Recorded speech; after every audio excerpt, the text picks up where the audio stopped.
नमस्कार, मी सीमा तुमच्या सगळ्यांचं माझ्या यूट्यूब चॅनलमध्ये सहर्ष स्वागत करते।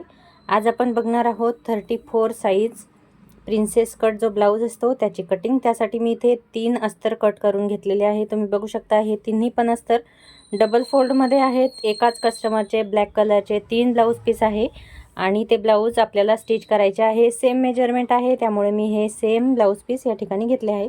म्हणजे हा अस्तर मी कट करून घेतला आहे, ब्लाऊज पीस थोडेसे वेगळे आहे। एकाच कस्टमरचे हे 3 वेगळे ब्लाऊज आहेत। तुम्ही बघू शकता सेम या पद्धतीने तुम्ही कोणत्याही कलरचे ब्लाऊज असतील, सेम मेजरमेंटचे असतील तर या पद्धतीने एकावर एक व्यवस्थित या पद्धतीने ठेवून याची व्यवस्थित कटिंग करून घेऊ शकता। अजून चॅनलला सबस्क्राइब केलं नसेल तर नक्की करा, व्हिडिओला लाईक करा। आता हे मी ब्लाऊज पीस जे आहे मेन आपले ते थोडेसे बाजूला ठेवून घेते आणि अस्तर तिन्ही या ब्लाऊजची कटिंग शॉर्ट स्लीव्ज आहेत, छोट्या बाह्या आपल्याला कटिंग करून घ्यायच्या आहेत। हे मी थोडंसं साईडला ठेवते आणि हा आपला अस्तर आहे, बंद बाजू ही माझ्या साईडने आहे। तुम्ही बघू शकता 1 2 आणि 3 हे अखंड ठेवलेलं आहे मी तिन्ही पण अस्तर आणि व्यवस्थित फोल्ड करून प्रेस करून मी याला घेतलेलं आहे। आता सगळ्यात पहिले जे कमरेचा भाग आहे त्याची पूर्ण जी मेजरमेंट आहे, कंबर आपली आहे 30 इंचाची, त्याचा चौथा भाग होतो 7.5 इंच। समोर शिलाई मार्जिनसाठी आपल्याला फक्त 2.5 इंच ठेवायचं आहे। आता ब्लाऊजची जी रेडी हाईट आहे ती 14.25 आहे, म्हणजे 14ला 2 पॉईंट कमी, तर आपल्याला 14ला 15ला 2 पॉईंट कमी म्हणजे 1 इंच आपल्याला वाढवून घ्यायचं आहे। कोणत्याही मापाचा ब्लाऊज असेल किंवा कोणत्याही प्रकारचा ब्लाऊज कटिंग करताना आपल्याला जो मेजरमेंट आहे बॅक साईडचा, जी ब्लाऊजची रेडी उंची असते त्यात 1 इंच वाढवायचा आहे। तर इथे 14.25 होतं, तर 14.25 म्हणजे 14ला 1 किंवा 2 पॉईंट कमी आणि 15ला 1 किंवा 2 पॉईंट कमी या पद्धतीने मी इथे मेजरमेंट घेते आहे। तर 15.25 वरती मी इथे या पद्धतीने एक निशाण आखून घेते। आता त्याच्यानंतर आपल्याला जे शोल्डर आहे त्याचं पूर्ण मेजरमेंट टाकायचं आहे। तर ब्लाऊजचं जे रेडी शोल्डर आहे ते 11 इंच आहे, तर 11चा 2 भागामध्ये आपल्याला डिवाइड करून, म्हणजे आपल्याला जो रेडी शोल्डर आहे तो 5.5चा घ्यायचा आहे। तर आता इथे एक सरळ रेषा आखून घेऊया। रेग्युलर ब्लाऊज असेल तर 5.5चा शोल्डर जो आहे तो एकदम छान परफेक्ट बसतो कोणाला पण। जर गळाचा मेजरमेंट कमी असेल किंवा गळा लहान असेल तर तुम्ही हा जो शोल्डरचा माप आहे तो वाढवून घेऊ शकता। 5.5 इंचावरती आपण शोल्डरचं माप घेतलं आहे, 6 वरती आपण आर्महोल घेणार आहोत। आता इथे एक सरळ रेषा आखून घेऊया, जेणेकरून आपल्याला या ठिकाणी आर्महोलच्या भागाला गोलाई देता येईल। आता जिथे आपलं 6 घेतलं होतं आपण इथे आर्महोलचा भाग, तर त्या ठिकाणी मोंढा म्हणजे आपण 6 घेतला होता, तिथे एक सरळ रेषा आखून घेतली। आता 34 मापाचा ब्लाऊज आहे, चेस्ट जी साईज आहे 34, त्याचा चौथा भाग म्हणजे 8.5 इंच या पद्धतीने, किंवा जर ब्लाऊजवर तुम्ही मेजरमेंट घेत असाल तर या पद्धतीने तुम्हाला ब्लाऊजचा जो मेजरमेंट आहे तो मोजून घ्यायचा आहे। आता बघा ही जी चेस्ट साईज आहे या पद्धतीने मोजायची आहे। हे बघा 8.5 इंचावरती आणि सेम जसा आहे त्या पद्धतीने आपण इथे मार्क करून घेतला आहे। समोर मी 2.25 इंचाचा शिलाई मार्जिन देत आहे। आता ही रेषा आपण सरळ जोडून घेऊया। आता इथे आपल्याला 1.5 इंचावरती आर्महोलला गोलाई देऊन घ्यायची आहे या पद्धतीने। आता हा बॅक पार्ट आपला पूर्णपणे रेडी आहे, याची आपण लगेच कटिंग करून घेऊया।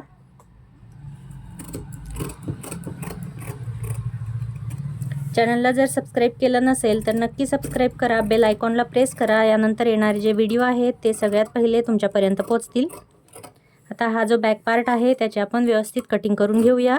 आता हे थोडेसे कट करायला मला जड जात आहेत, कारण की 3 भाग आहे, तुम्ही बघू शकता हा एक आणि हे खाली 2 भाग आहेत बॅक पार्टचे।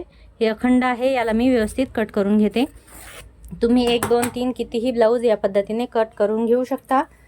आता हा जो ग्रीन मी ज्याच्यावर तुम्हाला मेजरमेंट घेऊन दाखवलं तो पण त्याच कस्टमरचा ब्लाऊज आहे, तर तुम्ही म्हणजे मी या पद्धतीनेच तो पण रेडी केलेला आहे।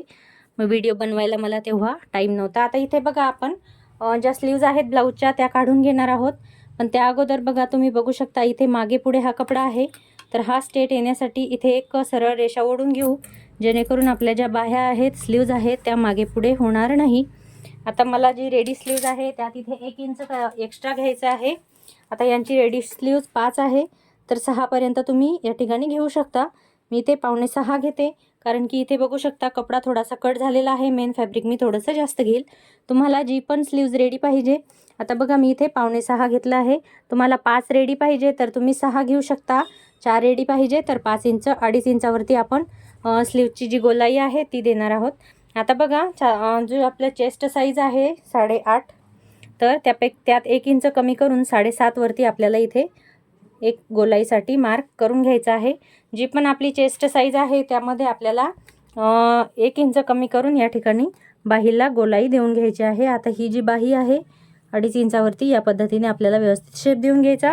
खालच्या साईडला जी बाहीची फिटिंग आहे 6 इंचावरती आहे आणि 1.5 इंच तुम्ही शिलाई मार्जिन घेऊ शकता किंवा 2 इंचापर्यंत तुम्ही घेऊ शकता.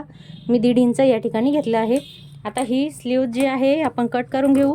कट करण्यासाठी हे मला थोडंसं जड जाईल, कारण की डबल फोल्ड म्हणजे 4 फोल्डमध्ये कपडा आहे आणि जे लेयर आहेत या ठिकाणी ते पूर्ण 6 लेयर आहे. या पद्धतीने बघा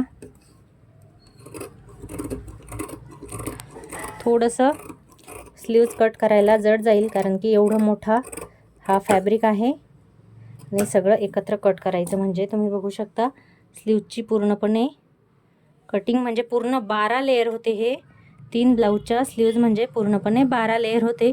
आता याला स्लीव्जला आपण थोडंसं साईडला घेऊ आणि जो ब्लाऊजचा फ्रंट पार्ट आहे त्याची आपण लगेच कटिंग करून घेऊया. आता इथे जो कपडा आपल्याकडे एक्स्ट्रा उरलेला आहे तुम्ही बघू शकता.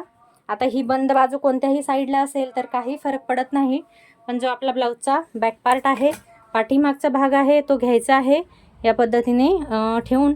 आता तुम्ही बघू शकता आपल्याला जो टक्स द्यायचा असतो त्याला थोडासा इथे एक्स्ट्रा शिलाई मार्जिन लागतो, पण हा या ठिकाणी कमी पडत आहे. म्हणजे आपल्याला याची जी पोझिशन आहे ती थोडीशी चेंज करावी लागेल. या पद्धतीने तुम्ही याला मार्क करून घेऊ शकता. आता हा जो भाग आहे तो आपल्याला जशास तसा आखून घ्यायचा आहे, जेणेकरून आपल्याला फ्रंट पार्ट काढता येईल. आता इथे बघू शकता तुम्ही थोडंसं या ठिकाणी कमी आहे, पण ठीक आहे. इथे आपली गळ्याची कटिंग होणार आहे, त्यामुळे आता हा जो पार्ट आहे या पद्धतीने आपण ठेवून घेतला आहे आणि याच्या खाली बघू शकता तुम्ही अर्धा ते पाऊण इंचापर्यंत खाली जी जागा आहे ती एक्स्ट्रा ठेवलेली आहे. चारही जी साईड आहे या भागाची आपण एकदा व्यवस्थित या ठिकाणी मार्क करून घेऊ, जेणेकरून आपल्याला फ्रंट पार्ट काढायला एकदम इझी जाईल.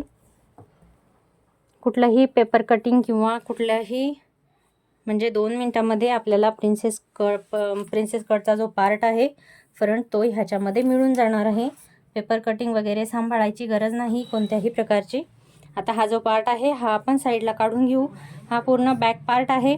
आता सगळ्यात पहिले हे मी माझ्या साईडला करतो.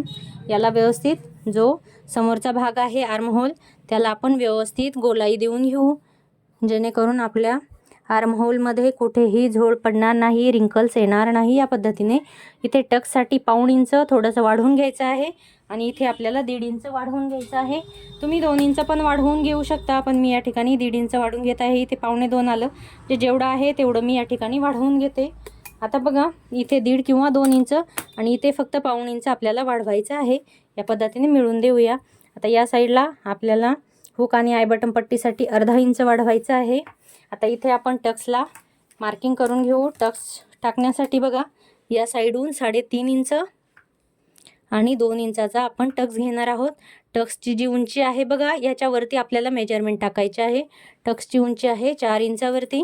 आता इथे एक सरळ रेषा आखून घेऊ. इथे पण 2 इंचावरती साधारणतः वर करू. आता हा जो पॉईंट आहे हा आपल्याला बरोबर आर्महोलचा जो मध्य आहे त्याच्यामध्ये या पद्धतीने गोलाकार शेपमध्ये मिळून द्यायचा. हा गोलाकार शेप आला नाही तर प्रिन्सेस कटचा शेप आपला व्यवस्थित येत नाही. इथे बघा 2 इंचापर्यंत सरळ रेषा आखून घेतली आहे.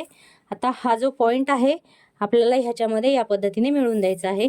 आता हा भाग आपला खाली एक्स्ट्रा आहे, पण तो आपल्याला याच्यामध्येच ठेवायचा आहे आणि या पद्धतीने साईडला तो दोन्ही पण साईडला आपण तो चिपकून दिला. आता जो गळा आहे तुम्ही बघू शकता 5.5 इंचावरती आपला पूर्ण शोल्डर होता, तर या ठिकाणी 2.5 इंचावरती आपण गळ्यासाठी मार्क करून घेऊया. गळ्याची जी खोली आहे ती 6.5 इंचावरती घेऊया आणि गळ्याची जी रुंदी आहे ती दोन्ही पण साईडला आपण 2.5 इंचावरती घेणार आहोत. गळ्याची खोली रुंदी पूर्णपणे तुमच्यावर डिपेंड आहे, किंवा जो मापाचा मेजरमेंटचा ब्लाऊज असेल त्या पद्धतीने गळ्याचा शेप तुम्ही पाहिजे तो देऊ शकता. या ठिकाणी मी पंचकोनी टाईपमध्ये थोडासा शेप देऊन घेते. आता ह्याला मला 3 ब्लाऊज आहे, त्यामुळे प्रत्येकाचा शेप वेगळा वेगळा द्यायचा आहे. प्रिन्सेस कट ब्लाऊजची पूर्ण जी कटिंग आहे ती या ठिकाणी रेडी आहे. व्हिडिओ तुम्हाला कसा वाटला मला कमेंट बॉक्समध्ये नक्की सांगा आणि आवडला असेल व्हिडिओ तर लाईक करा. तुम्हाला जर माझ्या व्हिडिओमध्ये काही कमी वाटली असेल किंवा काही सजेशन द्यायचे असेल ते पण मला नक्की सांगा. प्रिन्सेस कट 4 टक्स 1 टक्सचे भरपूर व्हिडिओ मी याआधी पण अपलोड केलेले आहे. माझा भर जास्तीत जास्त म्हणजे स्टिचिंगपेक्षा कटिंगवर असतो, कारण की जी स्टिचिंग असते ब्लाऊजांची ती सहसा सगळ्या ब्लाऊजांची सेमच असते. त्याच्यामुळे आता ह्या फ्रंट नेकच्या ज्या ब्लाऊजची कटिंग आहे गळ्याची ती मी थोडीशी नंतर करून घेते, जेणेकरून मला त्याच्यामध्ये काही चेंजेस करायचे असतील शेपमध्ये तर ते मला करता येईल. या पद्धतीने बघा फ्रंट पार्टची पूर्ण कटिंग आपली रेडी आहे. हा टक्स पण जशास तसा कट करून घ्यायचा. आता इथे मी पंचकोनी गळ्याला आकार दिला आहे. तुम्ही या पद्धतीने गोल द्यायचा असेल तर या पद्धतीने गोल देऊ शकता, किंवा पान गळ्याचा जर शेप असेल तर या पद्धतीने पाहिजे तो शेप देऊ शकता. पूर्ण ब्लाऊजची 3 ब्लाऊजची कटिंग आपली या ठिकाणी रेडी आहे. बघू शकता तीनही ब्लाऊजचे बॅक पार्ट रेडी आहेत, फ्रंट पार्ट रेडी आहेत आणि तीनही जे ब्लाऊजचे आहेत स्लीव्स पण रेडी आहे. तर चला भेटूया नेक्स्ट व्हिडिओमध्ये.